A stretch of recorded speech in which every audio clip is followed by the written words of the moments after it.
Эта новостройка – первый новый крупный объект в Аджироме за последние 20 лет, а потому ее открытие – праздник для всех сельчан. Нынешние соседи хорошо друг друга знают. В старом жилье им вместе приходилось справляться с коммунальными проблемами. Теперь взаимопомощь тоже пригодится. Впереди большой переезд.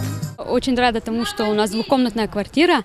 Есть комната для девочек моих и есть мне где быть.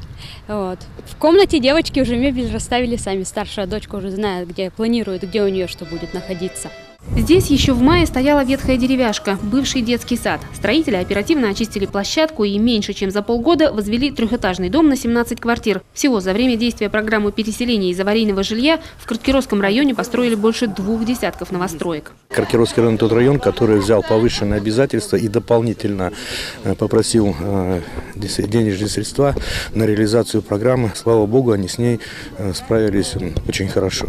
То есть дополнительно люди получили жилье, которое не было первоначально учтено в самой программе. Новостройка в Карткиросе красуется рядом с районной больницей. Здесь уже 21 квартира, площадью от 30 до 55 квадратов. Окна, двери, обои, линолеум, сантехника – все есть. Как говорится, въезжай и живи. В квартирах стоят индивидуальные приборы учета и на воду, и на тепло. Многие ведь не верили, что за такое короткое время можно построить такой дом, да.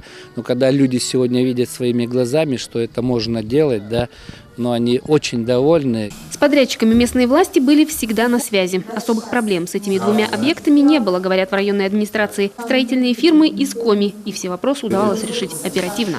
Хочется верить, что программа будет продолжена, что мы сможем продолжить снос ветхих домов, обновлять территорию. У нас сегодня впереди, еще нужно минимум домов 200 снести. И тогда, конечно, уже мы совершенно получим другой район, привлекательный для молодежи в первую очередь. До конца года в районе сдадут еще 24 дома по программе переселения из аварийного жилья. Новоселья ждут жителей Карткироса, Старожевска, Визябожа и Намска. Светлана Некрасова, Виктория Палкина, Антон Ворожищев, телеканал Юрган, Карткиросский район.